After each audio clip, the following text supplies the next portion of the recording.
So I first became aware of the Swansea Grand Theatre when I was about 3 years old.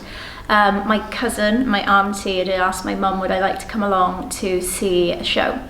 And I believe it was the Peter Pan show, not the pantomime at that time, but it was an interactive show for children based on the Peter Pan story. So at the age of 3 years old, my mum was thinking, oh gosh, I don't know how she'll be, so we'll give her a go. Absolutely mesmerised for the whole time throughout that show, from trying to bring Tinkerbell back to life and clapping as a Disney child, watching Disney, watching nursery rhymes, watching a lot of Jim Henson, The Muppets and Fraggle Rock. To see something like that live on stage was just captivating, and that was my first real experience here at the theatre. As I grew up then and I got a bit older, I used to train a lot in ballet. And my first memory of coming here was actually backstage, where in the studios back here they would hold auditions, and we had auditions for junior associates of the Royal Ballet. So that was my first experience at about 9 maybe, coming here backstage and getting to dance in the actual studios here. To which I was successful in, and I actually became then what was called a JA, a Junior Associate of the Royal Ballet Company. So they used to hold classes in Cardiff once a month, so I was lucky enough to be able to go to Cardiff to train with those teachers, which then led me on to being successful enough to get to the final auditions of the White Lodge, the Royal Ballet School. So I was one of 20 in the whole of the world that made it to White Lodge at that time. Unfortunately, I didn't make it through to the final 15, but that was an amazing experience that the theatre started me off on my journey on. Panto has been a huge part of my life. So after I auditioned here, I decided to come and train here at the Grand Theatre School of Dance. From there, the dance principal at that time, Miss Wendy Weaver, was in charge of the juvenile chorus, or the babes, as we call them. So that led to me being picked to be in Panto, as we call it, Aladdin, which was back in '99 with Rhea Jones, Tim Vincent, and I believe it was Cyril the Swan that year as well, was a huge star. That was my first professional experience on stage, and that was phenomenal. We had an amazing choreographer, Jerry Zuccarello, who is actually one of the huge founding, lasting teachers at Mellin Theatre Arts, and he came down with the third year students of Mellin Theatre Arts, and they were all beautiful, amazing dancers, and we would just talk to them and chat with them and have a giggle backstage with them as well. But I know one, Anthony Cromwell, he actually has now come full circle and teaches at Mellin Theatre Arts, and does a lot with some of the students that I've trained there as well. So passing the buck down and down and down, which is lovely. From Aladdin, I continued to be in the juvenile chorus, so as a babe, for Snow White and Peter Pan, which was, again, Peter Pan always seems to come back, but that was a phenomenal, almost production. It wasn't panto so much, it was amazing. We had a huge cast.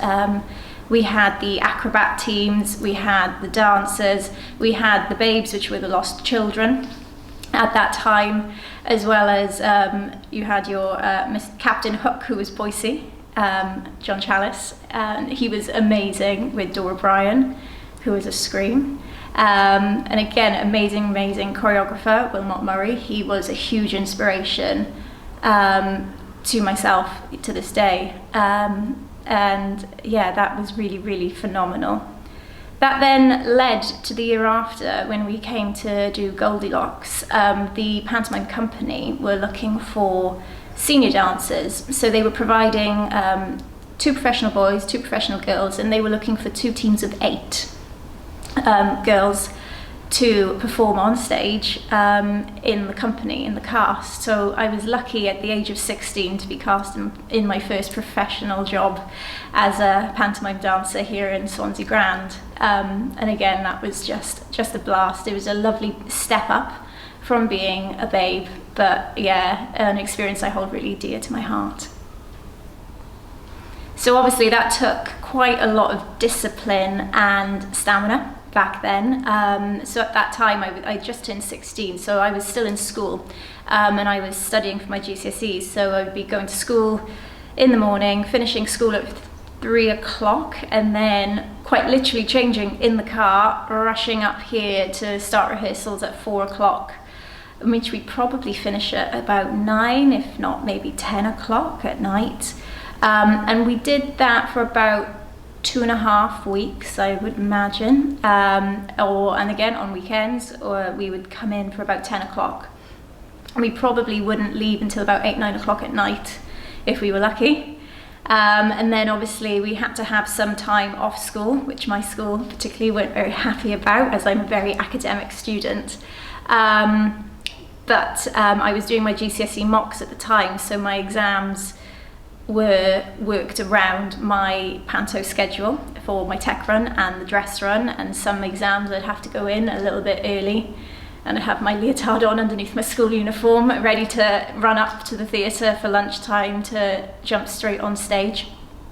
But yeah, I got through it all, and I passed all my GCSEs as well, which the school were very happy about. But yeah, we did a lot of numbers. We had a huge opening number, which was, it was the circus. The circus is coming to town. And we had jugglers, we had everything in the middle of it. So we had that routine, and that was a huge opening number, which went on. We had the babes come on as little clowns. Yeah, there was so much going on. And then we were having to quick change into different costumes. Different scenes. There was a big can number that opened Act 2, if I remember correctly, because Moulin Rouge was a huge song at the time. So we had Rhythm of the Night opening it into the can, which Lisa Riley joined in and did jump splits with us all, which was fabulous. Into so many other numbers from there as well, in the ice cave when Baby Bear was poisoned and we all had to come and sing Love Shine the Light that Baby Bear would pull through, which he did every show. And you know, these massive headpieces which you had to try and learn to balance on your head as you were walking, so the choreography had to change again, which you might not have known when you were in rehearsals, but until you got into costume and see if you could dance in those particular costumes, what would have to change, what wouldn't have to change. So yeah, it was quite it's a long, grueling process, but yeah, a lot of good fun as well. Around that same time as that pantomime experience, I was also previously that same year a member of the National Youth Ballet of Great Britain. And you know, my school, they only went up to year 11, so at the age of 16 you had to decide if you're going to go to college, if you're going to carry on at sixth form. And I think I did say to my parents, after that whole experience of touring with National Youth Ballet, we toured around London, we went to Sadler's Wells, the London Palladium, we also toured in Birmingham Hippodrome, all around the country, and then that pantomime experience, I think I said, oh, do you know what, I think I'd really like to audition for a dance school, a dance college.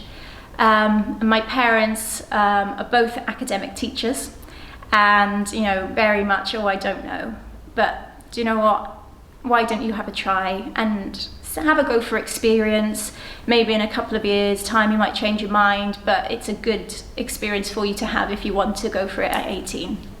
That's fine. So I was looking at A-levels in local schools here in Swansea, and I ended up auditioning for Tring Park, which was formerly known as the Arts Educational School, Mellin Theatre Arts and London Studio Centre, and I was really fortunate that I was awarded a Dance and Drama Award, a scholarship for all three places at that time, which was really unheard of for someone to do so well at the age of 16, to be offered a scholarship on the day in those places. So I decided, with my parents' permission, that I would go to the Tring Park school. Mainly for me, at the age of 16, it was quite a daunting experience to leave home so young. But at Tring Park, they also offered A-levels, so I could do my A-levels there as well. So we would study school in the morning, 8:30 till 12:30. We'd have lunch break, 12:30 till 1:30, and then from 1:30 till 6:30, we'd have our vocational training throughout the whole of the afternoon. Within that as well, I also chose myself to do my dance teacher training qualifications, which was offered to me at Tring Park. So I was there for 2 years and I got my A-levels, and I decided to be one of the first students, there was 3 of us, that stayed on at Tring Park to pioneer their 3rd-year programme, which is now hugely successful. So that I got my level 6 diploma in dance, as well as my level 5 certificate in ballet. So in my 3rd year of training there, we would train from 8:30 till 6:30 all day, every day. And that was a huge, wonderful experience in my life, to be able to train with those types of teachers and those types of students. Everyone's in there for the same thing that you want to do. Everyone's passionate. And I loved my time there. That was really, really special to me. So after I graduated from Tring Park, I was really lucky that I was offered my first professional job up in Nottingham with Christopher Biggins' private pantomime company through Nottingham Theatre Council. So that was Aladdin again. So it was my first performance as a babe, and it was my first professional job. And that was a really long run. So we started rehearsals back in November for that one. The show opened in December and it ran all the way through until about the 30th or 31st of January. So yeah, I remember coming back to Swansea after that one and feeling absolutely exhausted throughout that whole time. But we had such a good fun, such a good blast. But it was very strange doing panto not in Swansea Grand. Like, I remember the Nottingham Theatre Royal, all the seats were green, and I remember thinking, what? This isn't right, the Grand is all red. But it was a lovely theatre, huge theatre, and we had really lovely time with the company that I was with as well. So after that, I was given a contract with Carnival Cruises to go and dance out in America. But I wasn't sure what I wanted to do. I knew I loved performing, but I also knew I had a real passion for teaching, and that was something I really wanted to explore. So I came back to the Grand Theatre School of Dance, and I spoke to Miss Wendy Weaver, and so she kind of took me under her wing a little bit, and she'd let me come into class so I could keep up my training, but also choreograph and help teach the classes there, which I loved, and I knew that I had a huge passion for that. So not long after that, Wendy decided that she was going to retire, and said to me, Louise, I'd love you to carry on. Is this something you'd want to do? So I said, well, absolutely. So she said, right, come on then, we'll run upstairs to her office, as it was then, just looking in through the studio. And we made some leaflets and we sent them out to the parents to say that I'd be taking over as my own school, Mellin Theatre Arts, which was a whirlwind at that time. It was just like, yes, go on, let's go, let's do it. So I started off with just 4 classes. I had hip hop, which you had to be 12 and over to start with, and then I had junior jazz, middles jazz and senior jazz, and then that was it. So just 4 classes on a Saturday, while Miss Andrea Jones and we had Jennifer King were still running the ballet and the drama at the Grand Theatre School of Dance at that time, which then Andrea retired and Jen sadly passed away. But from that, I expanded the school and took over the ballet side. We introduced the tap, the modern, and have taken Mellin Theatre Arts to today, holding a variety of a huge amount of classes now in the ballet, tap, modern theatre, jazz, hip-hop, acrobatics, contemporary, and lots of other things. Oh, drama and the singing as well. now. So yeah, huge variety, and the school has really grown with that. I think what I love about teaching and having my own school is just being able to nurture students the same way that I was nurtured. I feel that it's really important in today's society that children have a good grounding and understanding of dance and theatre, and obviously being based here in the Swansea Grand Theatre, which holds so many memories to me, I think it's important to instill in them that they are coming into a theatre. You know, you behave in a certain way, there could be a show on, you don't know who you might pass on the stairs, so you should always look immaculate, your hair should always be done because you're going into class. And I think it was those life lessons that were installed in me, which is what I was able to cope with in the industry when I was dancing professionally. So I feel it's really important that students understand that still today, but as well as moving with the times that we have. You know, sometimes, for example, we were never allowed to bring our phones into class. You had to leave them outside, or sometimes you'd have to put them in a shoebox, to now bringing them in and then saying at the end of the class, you know, is there a bit you're stuck on? Shall we film it? You know, you film me doing it, and you can go home and you can practice that. Or maybe I would film something myself and I'll have to send it out to the parents to say, can you make sure your child's going through this tonight? Can you help them? Can you guys now learn what we're trying to teach if they're struggling, so that you're helping them? To having our own TikTok channel, if you will, that, you know, I might say to the students, right, come on, what's current, what's trending, let's have a bit of fun, let's do something from there today. And they're all like, yes, okay, amazing, let's go for it. So yeah, I think it's really important that the passion of nurturing and growing and evolving with the times is really important. And that's just something that I love to watch the students develop into. So at the school, the youngest student we take is about 3 years old, who just do ballet. From there, from about the age of 4, they can start doing a bit of modern, a bit of tap, and then they can start joining a little bit of drama and singing.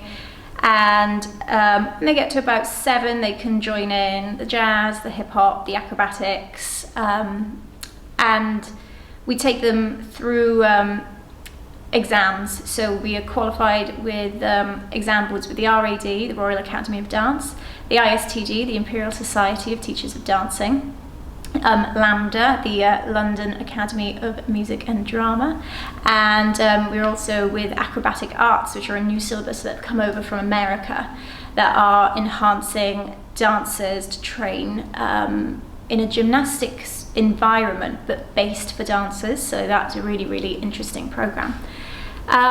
So we have students that maybe just want to do ballet, we have students that want to do every single class under the sun and absolutely love it. Some may want to go on professionally, and we've had quite a few that have been really lucky to gain places and scholarships to go on to train at dance schools all around the country. And we've had others that have gone and become doctors, but I've kept in touch with all of them, and it's really lovely that I've had 2 that have recently qualified as doctors, but while they were at university they ran the dance society and they kept up their dancing, and they'd send me videos, or I'd see them on Facebook performing still, and that was really lovely. To the other end of the scale of those that are, you know, living, teaching in London, have been out dancing in the Maldives, and get to see all their wonderful progressions as well, so really lovely. But you might have a student that just comes for confidence building, and sometimes that, for me, is the best type of student that you get to nurture, and you get to take them on a journey with you, and you can make them feel comfortable enough to speak in front of a class or to achieve an exam where they've got to do something on their own, and maybe, you know, they might be hiding behind their mum at the front door, not wanting to come in, crying their eyes out when they first meet us, to then performing on stage, on the Grand Theatre stage, and them coming off and just being so amazed that they've done that. Or one little one said to me, did you know, Miss Louise, we must be famous because only famous people dance on the Grand Theatre stage. And I thought, that's hit the nail on the head. That's one reason why I do this, because that encourages those types of children to have that experience that they'll take with them forever. What the theatre means to me, it's my home. It's probably somewhere that I've spent more time in than my actual home for many, many years. I've grown up here. I've spent summers here doing summer schools. I've spent Christmases here doing panto. Whenever I would leave Swansea, whenever I'd come back to Swansea, this would be one of the first places I'd want to come back in and see everybody and say hello, whether it be the crew, stage door, lighting, box office. It's just so special to me. And to be able to run my dance school here is just a dream come true. It's something that I always wanted to do, and to be able to do it, it really is a dream come true. You know, people do say, oh, you know, you must work really hard, it must be really tough running your own business, and yeah, it really is, but I am living the dream and I wouldn't change it for the world. I think the theatre is so important to Swansea. This particular theatre is so important to Swansea. It's just got so many memories, and there's such a special feeling about this theatre that I just can't explain.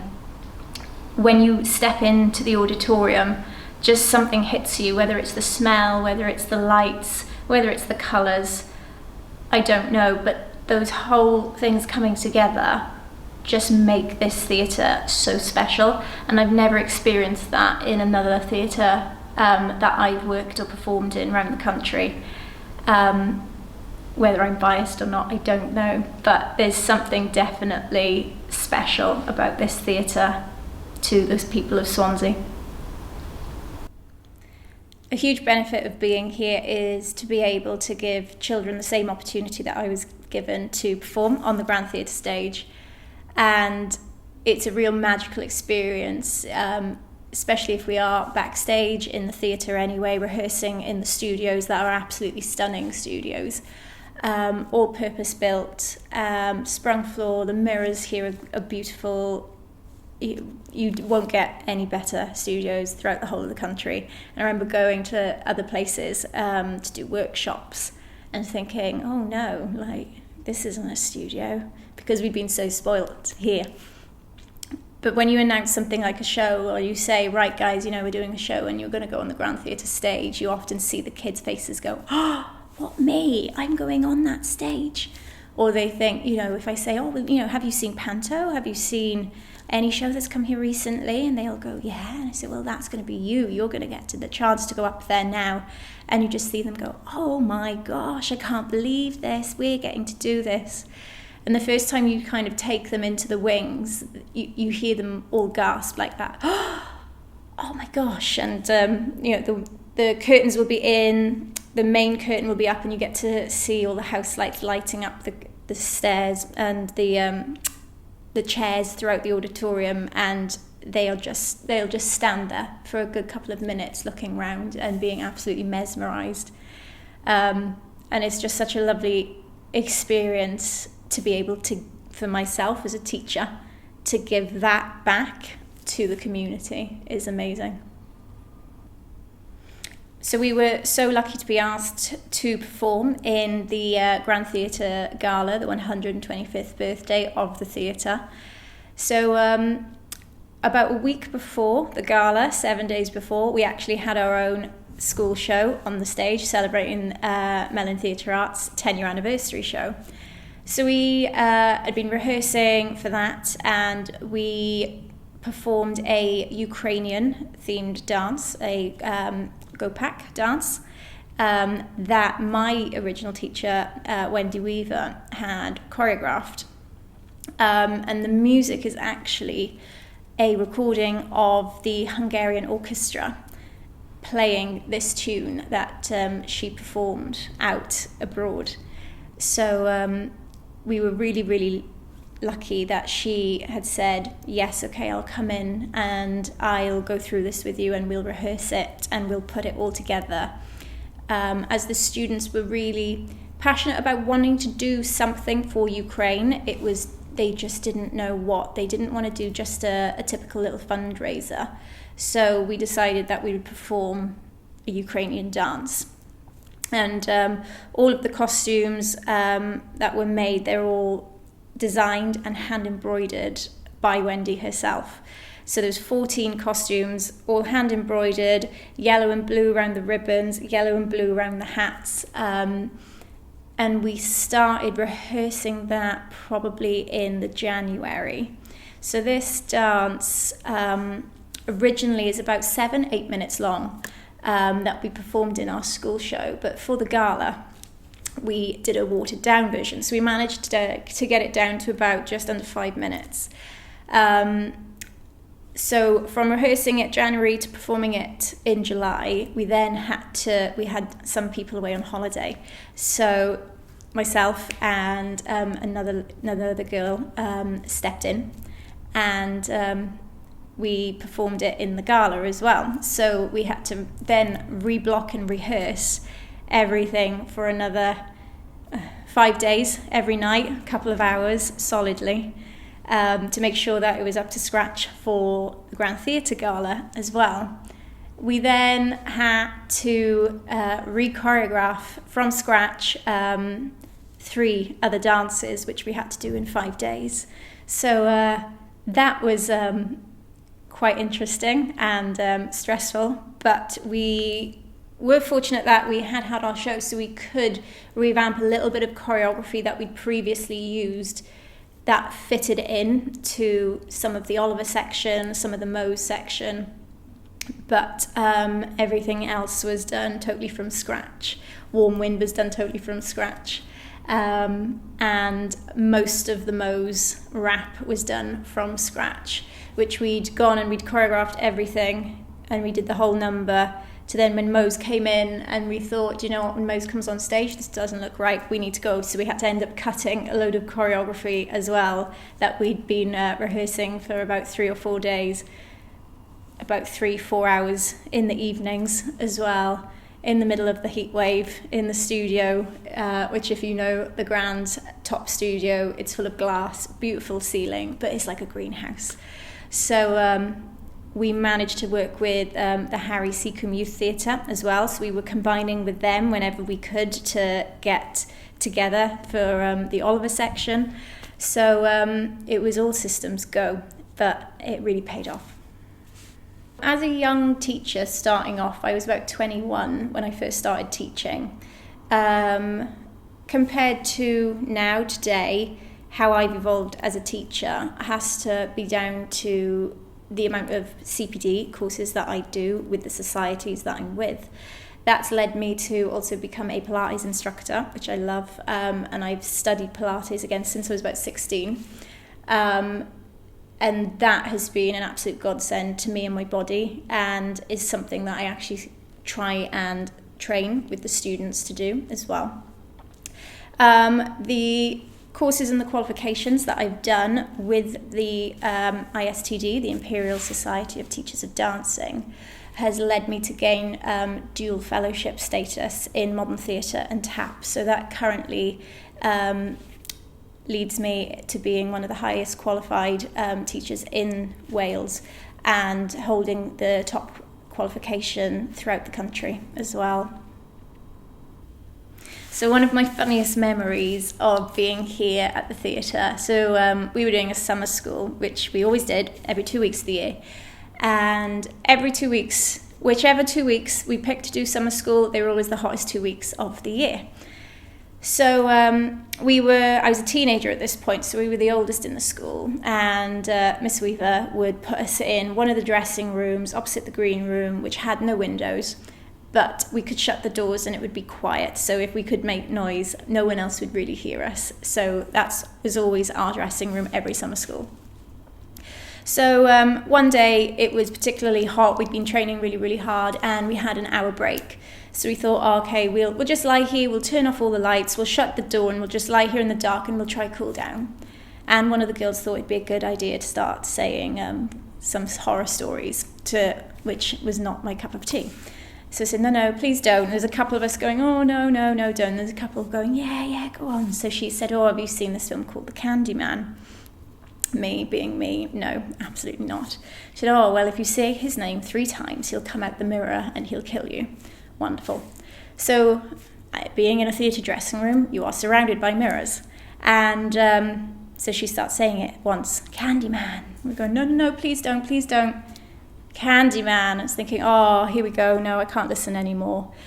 Candyman. Next minute, this massive bang came from nowhere. We all screamed the house down. There was this little blue light just shining in the corner, and I was thinking, this is it. This is game over. But next minute, the lights come on. Carl from stage door had popped in to see what dressing rooms were available for the show, and it was his watch glowing in the dark. Whew.